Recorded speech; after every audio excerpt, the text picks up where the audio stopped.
Well, speaking of being in a mess, it was a tough week for Imran Khan, and he may not be prepared for what lies ahead. He is a prime minister who rose to power with an Azadi March, and he's now failing at stopping one. Tonight, a question that every Pakistani has on their minds: will their prime minister resign? But first, let's rewind to 2014, a 126-day-long protest fest in Islamabad. Imran Khan laid siege to the city. It was a city under lockdown. The cricketer Imran Khan donned the traditional salwar kameez and gave speeches on top of container trucks.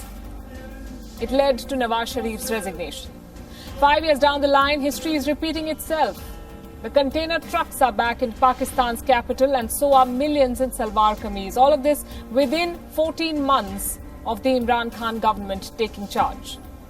The protesters have now reached the Prime Minister's doorstep. The man leading them is a man called Maulana Fazlur Rahman. This is his intention: send the army-installed government of Imran Khan packing. Thousands on the streets of Islamabad and millions around Pakistan are waiting for this Maulana's next move. It's been more than 24 hours since his two-day deadline for the Prime Minister's resignation lapsed, and the Maulana has not yet revealed his plans. Meanwhile, the protesters have already breached Imran Khan's territory. They're just 14 kilometers away from the seat of power, and they're threatening to lock down the city of Islamabad. So what is this Maulana up to? He called for an all-party conference at his residence earlier today. The agenda was to discuss the future of this march. So will the protest go on? Yes, it will. Will the demonstrations continue just in Islamabad? They may not. The Pakistani opposition wants to go for a nationwide strike.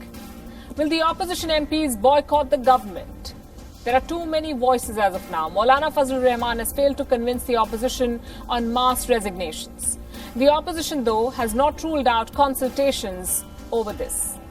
And that brings us to Imran Khan. Where is he? Where is the Prime Minister of Pakistan?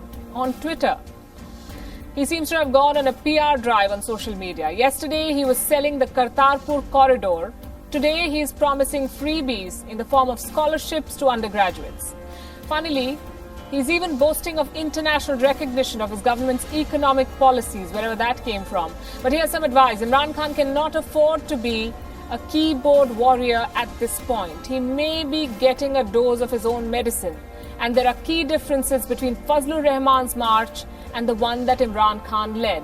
It's not just a political march. This one is dominated by students and clerics mobilized from madarsas across Pakistan. And let's not forget, the force of protesters trained by the JUIF is armed with sticks. It's expected to confront the law enforcement agencies.